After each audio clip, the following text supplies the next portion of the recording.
Welcome back to the Fox 5 Amplified Table. Jacqueline Schultz is with us right now, and we're talking about a story that you recently did, but it's an ongoing story, and it's an ongoing story because it's an ongoing problem, and that is children being hit by cars on their way to and from school. Hundreds of injuries or hundreds of incidents, and several deaths as well in this situation. That's just this school year alone. And that's the scary part. This is what's documented only from the hours of 6 a.m. to 6 p.m.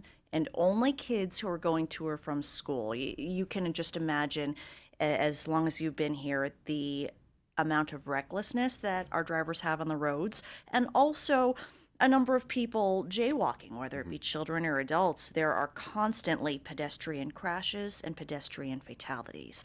But there's been a zeroing in on kids going to or from schools because ever since last May, the death of Mackenzie Scott, the senior who was struck and killed by a drunk driver in the crosswalk, just months before she was set to graduate, there has been alarms and awareness raised among parents, families, community members for the safety of kids going to and from school. I just looked at the numbers a few seconds ago, and there's more than 300. It has to kind of clear itself out and be verified, but on the CCSD list, I'm looking at more than 310 right now, all across the valley. And again, this is only March. The school year's not even over yet. And that's how many kids have been struck by cars going to or from school. And a lot of people like to blame the kids, but most of these incidents are not the kids' fault. Yeah. So it's drivers not looking out for the kids and not looking out for pedestrians crossing the roads. We're talking mostly about schools or kids going to and from school here, but just yesterday they put out a statement, Metro did. Hey, kids are going on spring break across the valley, so now you need to be even more cognizant and more careful of what you're doing, because now they're going to be on all sorts of streets, not just outside of schools, but they're going to be everywhere on the bikes, the e-scooters, walking, regular bikes. I mean, it's not just the devices that are the problem, but they are contributing to it as well. Absolutely. The number of incidents, it is no coincidence that at least 130 are tied to kids on e-devices. That's compared to even less than 10 last year. Wow. So more than 130 times this school year, a kid has been struck by a car going to or from school while on an e-device, whereas last year, less than 10. As more kids have them, we're seeing more injuries. And again, looking at the stats, most of it is not the kid's fault. Yeah. So that shows that drivers are not paying attention. Or it's also very hard when you're seeing a kid zip 20 miles an hour down the road and they're only yay tall. Most of the kids who are being struck that are on e-devices going to or from school are the median age of 12 years old. So they're little. And so it's very hard for drivers to see them, and that's why they are getting clipped in the roads. Yesterday, there were so many events all across the valley. They had a Safe Travels Day nationally, so there were events from CCSD, the county, from Metro Police, from pedestrian safety advocates on watch out for kids everywhere. There's a leprechaun in the middle of the road. Watch out for kids during spring break and during St. Patrick's Day.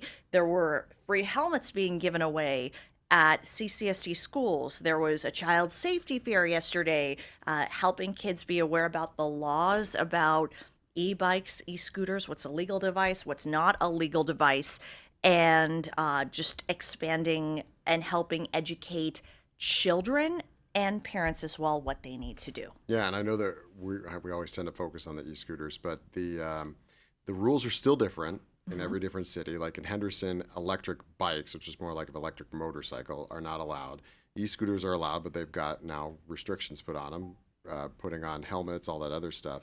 But I know you recently did a story about the legislature hoping to work on something like this, and nothing really happened in a special session, so they're trying to author something that'll get through the next time. Yeah, also on day two, it was, on Tuesday, it was day one of a study on e-devices overall. What should the laws be? And they were looking at different states, and what some states are starting to do is require training and a license to operate these e-devices And you need that license from the DMV. Okay, just like you would a motorcycle, a car, anything else. Exactly. And some traffic advocates, like I had them Hmm. in, Erin Breen from the UNLV Transportation Research Center in last week, she adamantly believes that if a kid does not have a driver's license, they don't have an awareness enough of the rules of the roads Yeah. to operate an e-scooter going 20, 30 miles an hour. That's her opinion. That's not the law yet, but that is the direction that a number of laws across the country are going. I mean, reality, you could say the same thing about just a regular bike, but a couple things. One, we know that kids aren't riding bikes the way maybe they used to when we were kids, first of all. And second of all, these e scooters move a lot faster with a lot less effort than a bike does. And so, you could, like you said, kids, and generally it's not their fault, but there have been times where they zip in front of somebody and they Oh, don't see them or between cars and they get out there and that causes this. But these numbers are just so astronomical. astronomical. Yeah, I was gonna say the huge numbers to see just how many people in general are hit by cars here in the Las Vegas Valley, but then also when you talk about the students at over 300, and we're not even through the end of the year yet. No, it's just, it is a crisis on our roads, as they like to say. And the laws are literally not keeping up with Hmm. the rate of technology. And this is what happened last week. Is the first start of a process, the legislature meeting and taking a look at examples from different states. That's a first step in analyzing what works for Nevada. As one lawmaker told me, what works in Henderson might not work for Nye County, might Yeah. not work in Washoe County. So they kind of have to paint a broad brush as to what they're seeing statewide and then create laws accordingly. We are probably going to see helmet laws. We might see training laws. We might see speed limit laws. We're going to see a whole host of laws. But right now, the soonest we're going to get a law is spring of 2027, unless the legislature has a special session. Now, I mean, and I think it was in Henderson. Are parents going to be held responsible at all for some of the stuff that happens on these e-bikes? We're talking more about damage than we are incidents. Certainly. Joe did a story recently about these kids who went about and were tearing up Yeah, the golf a course. golf Yeah. course. Hmm. There were charges brought against the kids, Hmm. but ultimately, who's going to have to pay the penalty? It's going to be the parents. Hmm. Henderson police have said too, when they cite kids, it's going to have to be the parents paying for it, and they have to represent them as their legal guardians. So, yes, the kids will face a penalty, but the parents will too.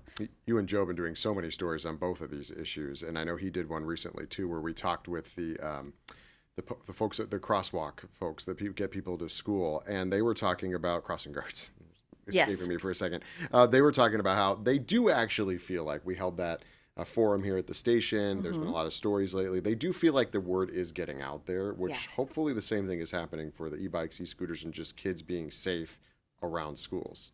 Yeah, it certainly is. It is more and more, but unfortunately, we're still seeing too much of a reaction by parents. When a kid finally gets an injury, then they'll say, "Why did my child break their arm?" Because they're going 30 miles an hour and they need not just a helmet, they need motorcycle equipment. Yeah. You need full on motorcycle I used to gear. wear all that stuff when we used to rollerblade when we were kids, like Yeah. the things that protect your wrists when you fall down and stuff like that. And that was a rollerblade. You're not going as fast as these scooters. Oh, absolutely. And so it's educating parents and not in a reactive way. And so what schools are doing is trying to send literature home to parents, meeting with parents, having activations or giveaways of helmets at schools like they did yesterday on Safe Travels Day, helping educate parents as much as possible. But it's tough too that parents can just go on Amazon and buy one of these Yeah. devices and they do not come with instructions, they do not come with any safety equipment, and we are seeing too many of the tragedies on our roads. Yeah, I mean, at some point, the parents will hold some responsibility for. I mean, even if you, like I said, I keep going back to a regular bike. If you buy your kid a bike, you got to teach them how to use it. But you're not with your kid all the time, and they have to have some personal responsibility as well. And so, but they have to be taught that. And everybody just wants everybody to be safe. Yeah. Enjoy the e-scooters, the e-bikes. Do what you want with them, but just be safe. and, keep them off the roads and not get hit by cars. We talk about the damage that parents have to pay or the property damage or the citations, but as I've met with Sunrise Hospital, there are massive hospital bills that a parent will have to pay when their child is transported to the emergency room. And if they have, for the most part, it is broken bones, which can easily heal in a child, but sometimes it's serious trauma. It is brain damage, and it is that serious. And that is a lifetime of regret for the parents, for the driver who may or may not have seen that child, may have accidentally struck that child. There are very dangerous, serious consequences. Is it, other than education, have they talked about anything else? I mean, I know you also did a story about school bus stop arm cameras. That's one way to write tickets to folks that don't stop when they should be. But I don't know what else they can do physically at these school zones to protect kids other than put up barriers. Other than barriers or sweeping laws, there's three E's: education, engineering, and enforcement. Enforcement, certainly creating laws, ticketing drivers and bad drivers. They're starting this summer. We're going to see the school zone law, where if you speed through a school zone, you're going to get double the fines. It's going to be increased penalties. And so that will certainly punish drivers. And you bet that Metro and CCSD police are going to crack down on it. I was driving through Henderson through a school zone off of Paseo Verde, and I see this driver during a school day going like 35, 40 miles an hour, and I'm just going my 15 miles an hour, and I'm like, oh my gosh, they just don't, a lot of drivers just don't care or don't know the law. As for education, educating parents, educating them out in the community. I know it's being done through the county, through the schools, through cities, through different PSAs that we're now seeing. Different stores are educating parents as well. Hospitals are trying to educate their parents, although it is more so on the back end after somebody has been injured. And engineering, making sure there are lanes and there are places and bike lanes for people to safely ride these devices on roads. Whether it be, maybe they're just riding their bike, maybe they're riding a regular scooter and not just these e-devices, and making sure that roads will allow different people of different modes of transportation. So those are three options. But the engineering one, that moves super slow. Because that has does. to go through all the councils, the engineering itself on how do we fix this. Yeah. And then you got to get it approved. And then you got to find the big one, money to do it. And that just moves slower. So like getting kids and drivers to really pay attention, I think is maybe the first way of combating this. In some cities, what they have now, I think you've seen it too. In Southern California, they have, especially in some of the beach cities where a lot of people are out on bikes, they're riding their bike, they're out and about walking. It's a protected bike lane, yes. And so there's like a little barrier, so a car Sometimes will it's the parking cars is the barrier. Yes. That. Yeah. When I first moved to Minneapolis, I was turned right on a street, and I'm sitting behind a car, and I'm like, why is this person not moving? And then I realized, oh, they're parked because the bike lane was over here against the curb, and then the park lane, and then the drive lane. It's meant to protect. And then in my city, when I was in Milwaukee, my actual street, they added a protected bike lane that had a cement barrier. Now, there's a whole other issues with that too, but they added a protected bike lane, but they can't just do that everywhere. And I remember the process in both those cities, specifically Milwaukee, to get it done was a long time. You have to have the right support from the council. I'm not even saying it's right or wrong. I'm just saying to get it done, you have to have the support of the council and then find the money to do it. There are discussions among Commissioner Naft. I did an interview with him. He is looking at bringing those options close to school zones where children are notably on devices, and people should be looking out for these children anyway in their neighborhoods as they're going to or from school, to have these protected lanes where they can safely travel in protected barriers. It's better than nothing. It's better than, and you can't do it all. I mean, our valley is so big and so spread. I mean, you can't have protected bike lanes on Eastern all the way across the valley. It's just not going to work. So if you do it around the places where people are going to be using them the most, shopping centers, schools, things like that, maybe that's a way to help out. Obviously, the story's not going anywhere. No. Also, something to note that is really telling about the Las Vegas Valley is where many schools are located. From elementary schools, high schools, middle schools, many of them are by major arterial streets. We're talking Flamingo, Tropicana, Russell, and cars are going 45.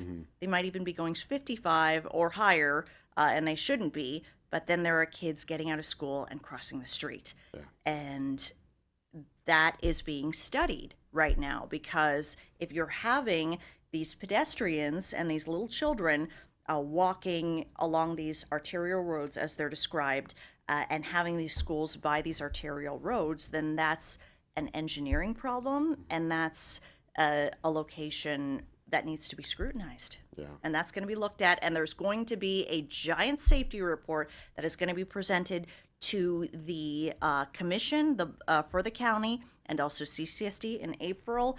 And it's going to be, a lot of eyes are going to be on it, because that's going to be the impetus for change. Well, as we said, it's certainly not going away. The quickest solution here, if there happens to be a teenager that tunes into Fox 5 Amplified, comes across us, be careful, especially the unlicensed people out on the roadways. Be careful with these devices as they work and continue to catch up with the technology and try to make it safer for people on the roads. Because, again, the problem's not going away. We have issues here with just people walking across the street, let alone being on these devices and doing that, and especially around the schools. So thanks for coming in and talking with us about it. That's Fox 5 Amplified. We'll see you next time.